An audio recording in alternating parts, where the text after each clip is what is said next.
punya simbah gitu ya. Kalau berpuasa malah meninggal misalnya ya. Tidak ada kemampuan lagi, tidak ada kemampuan untuk berpuasa, maka dia membayar fidyah dari hari-hari yang ditinggalkan dengan memberikan satu hari. Hal-hal yang tidak membatalkan puasa: satu, makan minum karena lupa ya. Yang kedua, muntah tidak sengaja. Yang ketiga, ini mencium istri bagi orang tua dan pemuda apabila tidak mengantar kepada jiwa. Namun kalau menghantarkan, menjerumuskan menuju yang lebih dahsyat, ini dihindari. Artinya jangan pakai alasan mencium bertumbuh gitu ya. Tiba-tiba kemudian pengantar ada daftar isi sampai kemudian berita pokok. Nah ini yang jadi permasalahan. Dihindari. Apalagi kalau yang masih muda ya, kopi gitu, pengantar baru. Kemudian mimpi pada waktu siang, ihtilam, mimpi basah, tidak membatalkan puasa ya, tapi wajib bagi dirinya untuk mandi. Ya, mimpi yang laki-laki tidur sampai mungkin di sela-sela kesibukan di kantor, mimpi ya. Kemudian lanjutkan puasanya, akan tetapi wajib mandi. Tapi kalau sengaja batal ya puasanya. Sengaja mengeluarkan mani, masturbasi atau onani, istimna namanya ya. Jelas ini perbuatan yang diharamkan dan rusak pahalanya, rusak puasanya.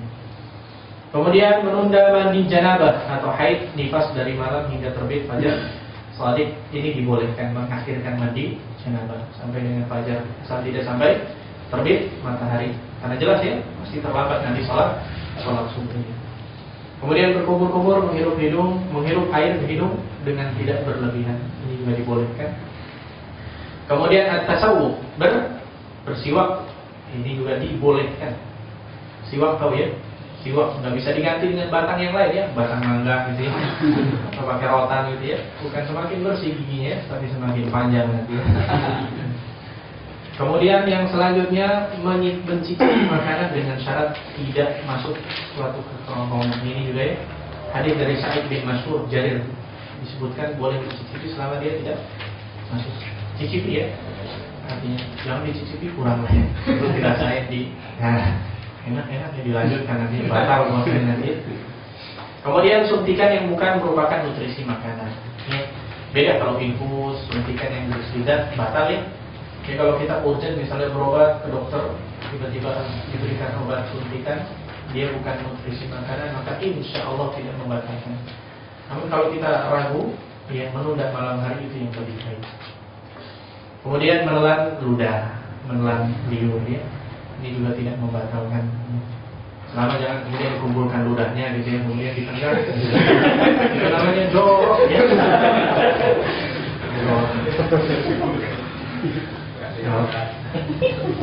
Kemudian menggunakan obat yang tidak masuk ke dalam tenggorokannya, tetes mata ya, dan yang segala macam, insya Allah tidak membatalkan. Mencabut gigi, keluar darah, dan yang segala macam tidak membatalkan. Mandi berendam ya, untuk mendinginkan badan, spa misalnya siang-siang ini. Ya, nggak ada kalau lagi, atau memanjakan diri misalnya di empang ya. Misalkan ya, atau mungkin karena pas-pasan ini akhir bulannya belum ada gaji, tidak bisa diikur misalnya, dan seterusnya. Apabila terbit fajar dan bejana ada di tangan, maka jangan meletakkan sampai selesai gitu ya. Jadi kalau kita terlambat bangun sahur, ikhwan rahimakumullah, dan masih ada air di tangan kita, sudah dengan azan atau saat waktu masuk fajar, ya, maka jangan kemudian ditinggalkan, tapi disegerakan dihabiskan. Terus kalau masih nasi mentung gitu ya di piring, kira-kira disegerakan atau cepat? Ya artinya ya secukupnya, jangan dilama-lamakan atau dilama-lamain gitu, atau tanggung misalnya. Yang jelas ini jangan kesiangan dalam. Kemudian hari-hari yang diharamkan berpuasa ini dibahas juga ya.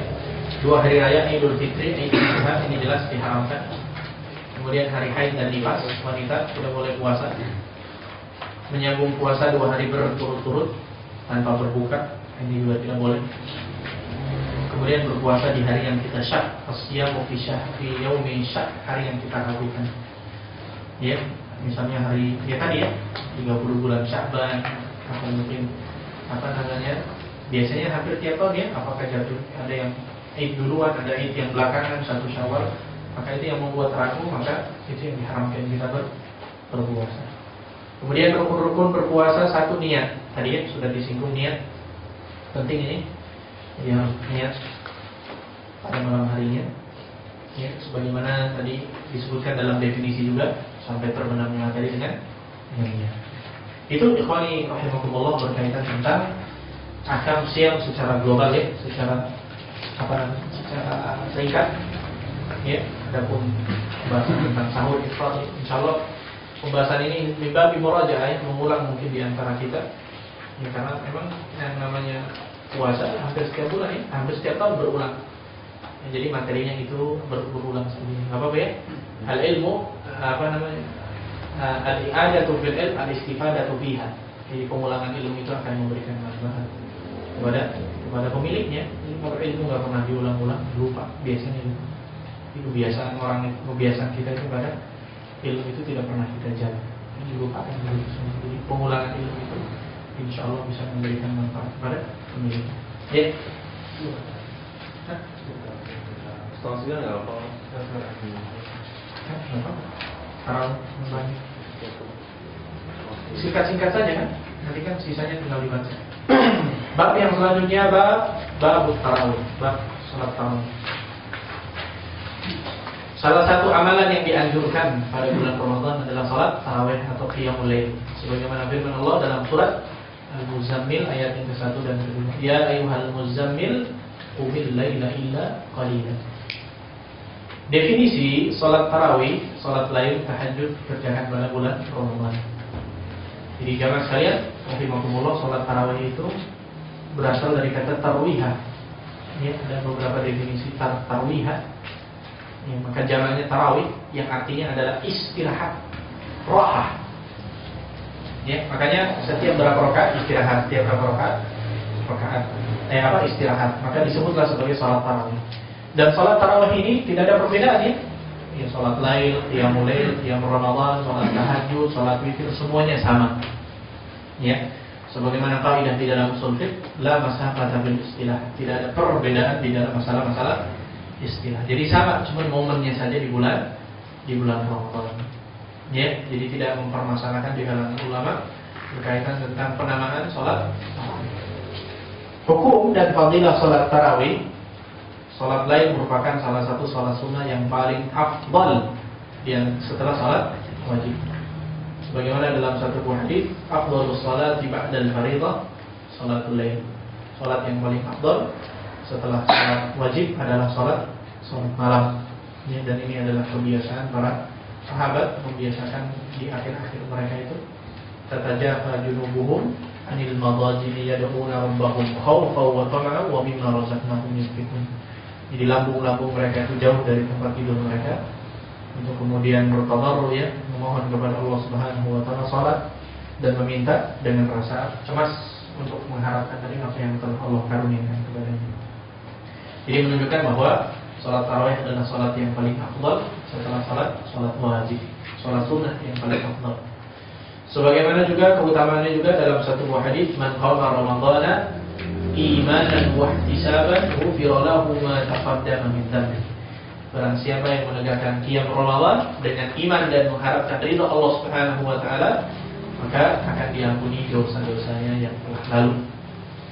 Kemudian yang selanjutnya disyariatkan salat tarawih secara berjamaah. Ya, jadi disunnahkan. Kalau ada pertanyaan mana yang lebih afdal, salat sendiri di akhir malam, salat tarawih sendiri di akhir malam, ya, dengan salat tarawih di awal malam secara berjamaah, maka ya yang di awal malam berjamaah itu yang lebih afdal. Tidak bisa dijadikan hujjah jamaah sekalian rahimakumullah. Hadis sebagaimana disebutkan Rasulullah SAW tidak keluar pada bulan Ramadan kecuali hanya sekaligus tinggal 7 hari ya. Kemudian Rasulullah SAW sampai dengan menjelang waktu sahur. Esoknya tidak keluar lagi, tinggal tersisa 5 hari lagi. Kemudian Rasul keluar sholat lagi sampai menjelang waktu sahur. Ya, sehingga kemudian sahabat mengatakan di sisa waktunya, Rasulullah, alangkah baiknya kalau kemudian di sisa waktu ini engkau sholat bersama. Maka muncullah Rasulullah SAW mengatakan, inni khasitu an tafruḍa alaikumu salat fatu'jizunahu. Sesungguhnya saya mengkhawatirkan kepada kalian salat malam ini jangan-jangan menjadikan wajib bagi kalian dan kalian tidak akan mampu. Jadi bukan merupakan hujjah, walaupun hadis ini sahih menunjukkan bahwa Rasulullah SAW saja tidak keluar ya, artinya sholat di rumah. Kemudian dengan hujah bahwa kemudian kita sholat di rumah, tidak demikian.